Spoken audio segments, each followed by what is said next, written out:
तीर स्यारा, गोठ की घस्यारी जीरो चूल्हे तीर स्यारा। गाँव में सुफल है जो फसल बहारा, गाँव में सुफल है जो फसल बहारा। गोठ की घस्यारी जीरो चूल्हे तीर स्यारा, गाँव में सुफल है जो फसल बहारा। दुर्गति नाशिनी दुर्गा जय जय, काल विनाशन काली जय जय, काल विनाशन काली जय जय। उमा रमा ब्रह्मणी जय जय, उमा रमा ब्रह्मणी जय जय। राधा सीता रुक्मणी जय जय, राधा सीता रुक्मणी जय जय। दुर्गति नाशिनी दुर्गा जय जय। तो इस प्रकार देवताओं द्वारा स्थित करने पर वो देवी जोर जोर से हंसने लगी और कहने लगी कि हे देवगण, आप अब महिषासुर से डरे नहीं। वह वर पाकर बड़ा उन्मत्त हो गया है। देवताओं को ऐसा कहकर भगवती ठहाका मारने लगी और हंसने लगी और बोली कि कैसी विचित्र बात है, क्या सारा संसार ही मोह से ग्रस्त हो चुका है। ब्रह्मा विष्णु शिव आदि तो प्रमुख देवता हैं, इंद्र भी स्वर्ग का नायक है, ये सब भी महिषासुर से डरे हुए हैं और भय के कारण थर थर कांप रहे हैं। यह कैसी विडंबना है। हे श्रेष्ठ देवताओं, देवबल बड़ा ही बलवान है, काल ही सुख दुख का देने वाला है, यही सब पर शासन करने वाला ईश्वर है। ब्रह्मा आदि देवता सृष्टि पालन तथा संहार की शक्ति करते हैं, फिर ये मोह से जकड़े हुए हैं, नाना प्रकार के कष्ट भोग रहे हैं और महिषासुर इनको सता रहा है। ये सब मिलकर भी उसका सामना नहीं कर पा रहे हैं। इतना कहकर देवी बड़े जोर से हंसने लगी, अट्टहास करने लगी। उस अट्टहास की ऐसी भयानक गर्जना थी कि सभी दानव भयभीत हो गए उस देवी के उस अट्टहास को सुनकर। और इस शब्द को सुनकर पृथ्वी पर होने वाला सुमेरु पर्वत डगमगाने लगा और सभी दिशाएं प्रतिध्वनित हो उठी। उस तीव्र ध्वनि को सुनकर सभी दानवों के मन में क्या हुआ, भय का संचार उठा और सभी देवता प्रसन्न होकर भगवती की जय जयकार करने लगे और विमानों में बैठ करके वो पुष्पों की वर्षा करने लगे। और जब महिषासुर ने इस ध्वनि को सुना तो उसको बड़ा क्रोध आने लगा, फिर क्रोधित हो गया।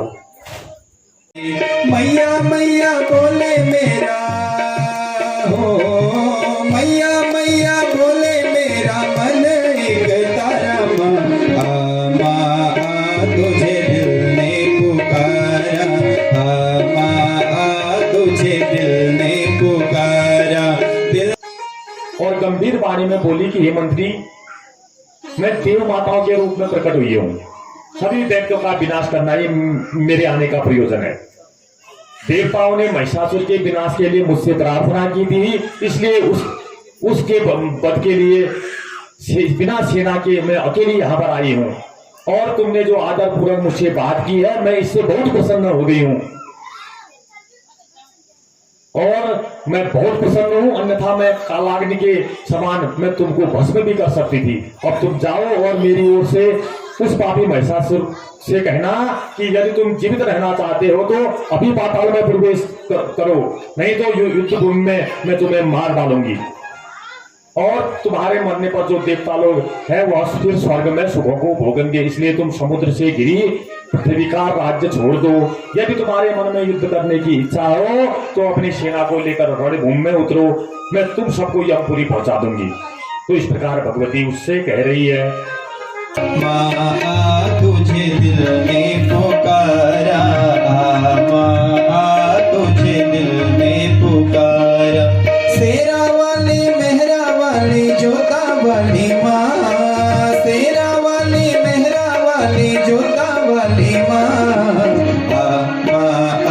तुझे दिल ने पुकारा, माँ तुझे दिल ने पुकारा, दिल ने पुकारा तू है मेरा सहारा, माँ दिल ने पुकारा तू है मेरा सहारा, माँ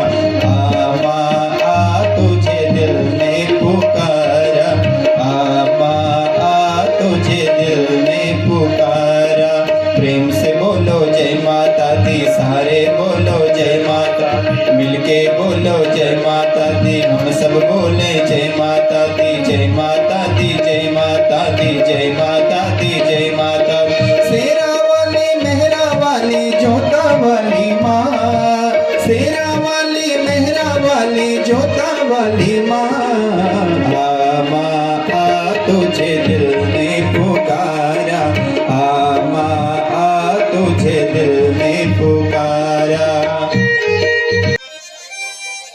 तो तब महिषासुर बोला कि ताम्र तुम युद्ध का निश्चय करके तुम यहाँ से चले जाओ, किसी प्रकार उस स्त्री को जीत कर यहाँ ले आओ, यदि तुम्हारा बस चले तो जाओ, और यदि वह तुम्हारे बस में नहीं आती है तो उसे मार डालना।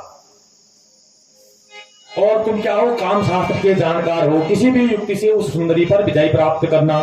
तुम विशाल सेना अपने साथ ले जाओ और पता लगाओ कि किस प्रयोजन से वह यहाँ पर आई है, क्या उसके मन में बैर भाव है, यह भी पता लगाओ कि वह क्या करना चाहती है, और वह कितनी निर्बल है और कितनी सफल है। इन बातों का पता लगाकर ही युद्ध छेड़ना चाहिए। और तुम इन बातों का पता करना और युद्ध छेड़ना, और तुम उसके सामने तो न तो कायरता दिखाना और न निर्दयता का व्यवहार करना। तो इस प्रकार महिषासुर की आज्ञा पाकर ताम्र ने राजा को प्रणाम किया और विशाल सेना को लेकर वह चल पड़ा। उसके सिर पर काल मंडरा रहा था। चलते समय उसे अत्यंत भयानक अपशकुन दिखाई दिए। उसे लग रहा था कि वह यमराज के द्वार की ओर आगे बढ़ रहा है और उसके मन में भय प्रवेश कर रहा था। अब वह जब वहां से गया और देवी के पास पहुंचा तो देवी के पास देखा कि वह देवी जो है शेर पर सवार हुई है और अनेक प्रकार के हथियारों को धारण किए हुए, और जो सारे देवता हैं वह उसकी स्तुति कर रहे हैं। तो तब ताम्र ने उस देवी के समीप जाकर मधुर वाणी में वचन कहे कि हे देवी, दैत्यों के स्वामी राजा महिष आपके रूप एवं गुणों पर मोहित हो चुके हैं, वह आपसे विवाह करना चाहते हैं। हे कोमलांगी, देवता भी उनको नहीं जीत पाए हैं, आप उनका पति रूप में वर्ण कीजिए और उनके साथ आप नंदनवन में विहार कीजिए।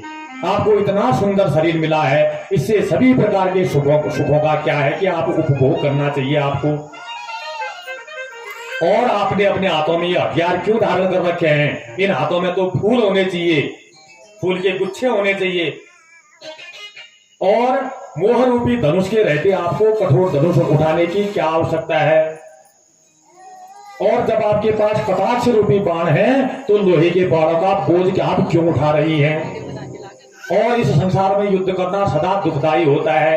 किसी भी मूल्य पर बुद्धिमान को युद्ध नहीं करना चाहिए। मनुष्य को परस्पर पुष्पों का प्रहार करके भी युद्ध नहीं करना चाहिए। अतः कृपा करके मेरे स्वामी के साथ क्या करिए, आप विवाह करिए, आप उनकी पटवानी बन जाइए, वो आपके सारे जो जितने आपके मनोरथ हैं उनको पूर्ण कर देंगे।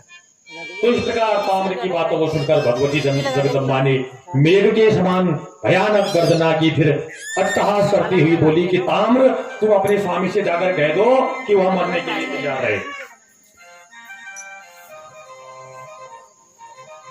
और वह मंद बुद्धि है और वह कामातुर है। उससे जाकर कहो कि तुम्हारी माँ घास चरने वाली एक भैंस है, उसके बड़े बड़े सींग हैं, लंबी लंबी उसकी पूंछ है, और मैं वैसी नहीं हूं। अरे तुम्हारी तो बात ही क्या है, मैं इंद्र, वरुण, कुबेर, ब्रह्मा, विष्णु, शिव, इनमें से किसी देवता को भी नहीं चाहती, फिर मैं भला तेरे जैसे पशु को कैसे चाहूंगी, और तेरे जैसे पशु के साथ कैसे विवाह करूंगी? मैं पति का वर्ण करने वाली कोई सामान्य स्त्री नहीं हूं।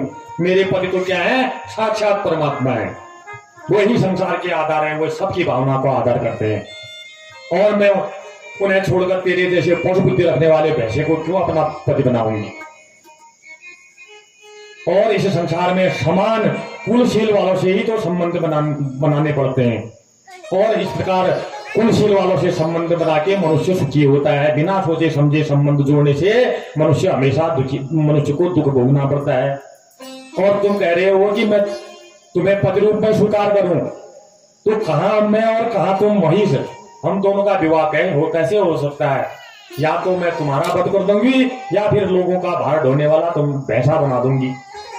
और यदि तुम कल्याण चाहते हो तो दानवों को साथ लेकर पाताल चले जाओ, नहीं तो मैं तुम्हारा वध कर दूंगी, यह निश्चित है।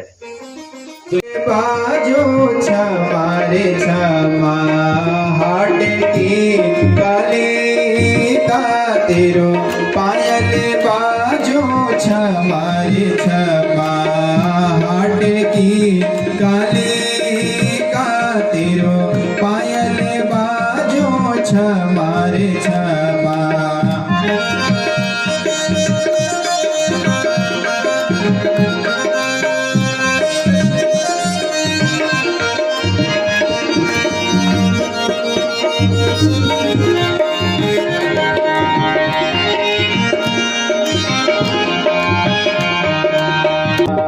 हाट की काली का तेरो पायल बाजो क्षमा रे क्षमा हाट की काली का तेरो पायल बाजो क्षमा रे क्षमा पायल बाजो क्षमा रे क्षमा पायल बाजो क्षमा रे क्षमा। अतः देश काल के अनुसार अब आप मुझे उचित सलाह दीजिए। और देवताओं द्वारा उत्पन्न की गई यह युक्ति बिना किसी की सहायता के अकेली यहाँ युद्ध करने को आई है और यह हमें युद्ध के लिए ललकार रही है। इससे बड़ा आश्चर्य क्या हो सकता है? इस युद्ध में मेरी विजय होगी या पराजय, इसे कोई जान नहीं सकता।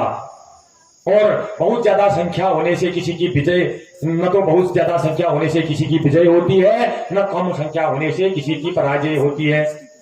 और युद्ध में विजय और पराजय किसके हाथ में है? देवता के हाथ में है। और जो पुरुषार्थी लोग हैं वो क्या कहते हैं? हमेशा देवताओं पर विश्वास करते हैं।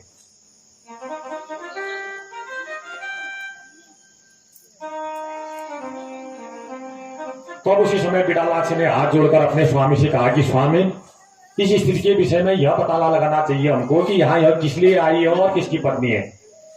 मैं तो समझता हूं कि देवताओं ने अपने देश से इसे उत्पन्न करके यहाँ भेजा है और इसी के हाथों में अब आपकी मृत्यु निश्चित है। ऐसा बिडालाक्ष वहां पर कहने लगा। और तभी क्या है कि जो देवता है वो आकाश में छिपकर आपकी बातों को सुन रहे हैं और समय आने पर ये क्या करेंगे? ये इस देवी की सहायता करेंगे सारे देवता। और इस स्त्री को आगे करके विष्णु आदि देवता हम सबको मार डालेंगे और यह स्त्री आपका वध कर देगी।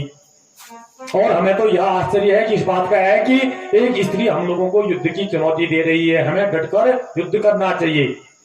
और इंद्र आदि देवताओं के साथ हुए युद्ध में हम नहीं भागे, तो इस स्त्री से डरकर हम क्यों भागे? हमको इसके साथ युद्ध करना चाहिए। और हम भागेंगे भी क्यों? एक दिन मृत्यु तो होकर ही रहेगी, यह अनिवार्य है। मैया जी को सब ही मनावत हरि ब्रह्मा शिव जी। ओम जय अम्बे गौरी माग सिंदूर विराजत टीको मृद मद को। ओ मैया टीको मृद मद को उज्ज्वल से दोने ना निर्मल से दोने ना चंद्र बदननी को। ओम जय अम्बे गौरी कन जोगो की आस छे तेरी नाई नाज पानी तो जोगो की आस छे। तू पुण्यों की जोन मैया सूरज को ताप छे। तू पुण्यों की जोन मैया सूरज को ताप छे। देधी नाई नाज पानी तू जोगो की आस छे। देधी नाई नाज पानी तू जोगो की आस छे। अरे करिए रखवाली तू देने है जाए। करिए रखवाली तू देने है जाए। माता गौरी अम्बा तू देने है जाए। माता गौरी अम्बा तू देने है जाए। सुनंदा सुनंदा तू देने है जाए। मेरी माता गौरी अम्बा तू देने है जाए।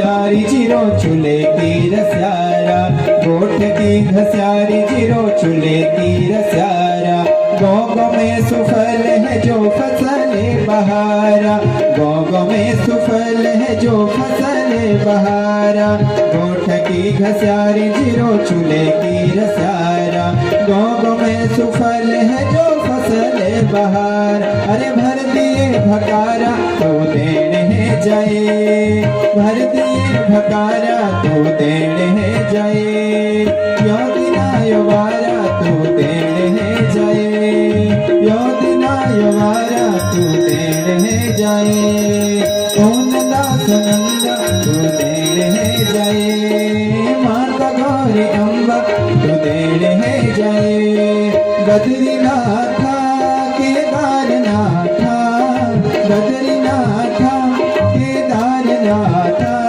कैलास महादेवा मेरा शंभु भगवाना कैलास महादेवा मेरा शंभु भगवाना बद्रीनाथा केदारनाथा बद्रीनाथा केदारनाथा कैलास महादेवा मेरा शंभु भगवाना कैलास महादेवा मेरा शंभु भगवाना अरे हिटो अमा हिटो बुबो बद्रीनाथ झूला हिटो अमा हिटो बुबो बद्रीनाथ झूला बद्रीनाथ जय बे उती फुलपति चढ़ूला बद्रीनाथ जय बे उती फुलपति चढ़ूला अरे हिटो अमा हिटो बुबो बद्रीनाथ झूला बद्रीनाथ जय बे उती फुलपति चढ़ूला उत बटिया